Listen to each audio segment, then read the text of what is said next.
అందరికీ. అందరూ ఎలా ఉన్నారు? అందరూ క్షేమమే కదా! నన్ను మాత్రం ఒకసారి క్షమించేసేయండి. వీడియో పెట్టడంలో కొంచెం ఆలస్యమైంది.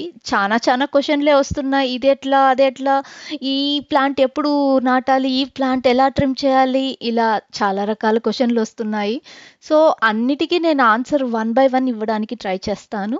సో, మొత్తానికి నేను ఎందుకు ఆలస్యమైందో చెప్పలేదు గదా! సో, ఏముందండి మీలాగే నాకు కూడా ఇంట్లో పనులు తెగట్లేదు.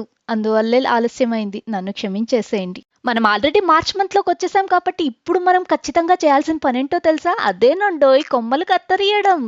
ఇప్పుడు కొమ్మలు కత్తిరిస్తే మనం ఒక 15 డేస్‌లో దాని గ్రోత్ చూస్తే మనకే సర్ప్రైజ్ అయిపోతది. సో, మొత్తానికి ఏ ప్లాంట్స్ ట్రిమ్ చేయాలి అని అంటారా?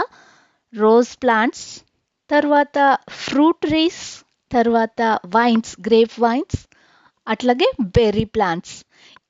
ఈ వీటిలో ఏవున్నా కూడా మనం ఇప్పుడే కరెక్ట్ టైం ట్రిమ్ చేయడానికి. అండ్ మీ దగ్గర ఏమన్నా ట్రీస్ ఉన్నా కూడా అవి కూడా కరెక్ట్‌గా ఈ టైంలోనే ట్రిమ్ చేయాలి. ఎందుకంటే ఇంక కొంచెం టైం అవ్వంగానే ఒక 1 మంత్ అవ్వంగానే ఆకులన్నీ వచ్చేస్తాయి. కరెక్ట్‌గా బర్డ్స్ కూడా ఎగ్స్ లేచేస్తది. ఆ టైంలో మనము ఎటువంటి డిస్టర్బెన్స్ బర్డ్స్‌కి చేయకూడదు కాబట్టి గవర్నమెంట్ రూల్ ప్రకారం కూడా ఇప్పుడే కరెక్ట్ టైం అండోయ్ ట్రిమ్ చేయడానికి. ఇప్పుడు మిస్ అయ్యామంటే మళ్ళీ హెర్బ్స్ట్ వరకు ఆగాలి. అంటే సమ్మర్ అయిపోయి మళ్ళీ ఆకులు రాలే టైం అయిపోయాక అప్పుడు బర్డ్స్ అన్నీ వేరే ప్లేసెస్‌కి వెళ్ళిపోతాయి కాబట్టి అప్పుడు మళ్ళీ మనం ట్రిమ్ చేసేకి కరెక్ట్ టైం అని చెప్పాలి.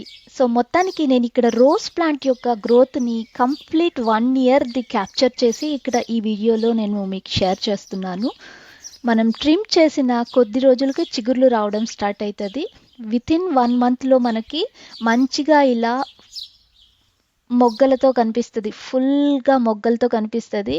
వితిన్ ఫ్యూ మంత్స్‌లో మనకి చెట్టు నిండుకు పూలతో నిండిపోతుందనమాట.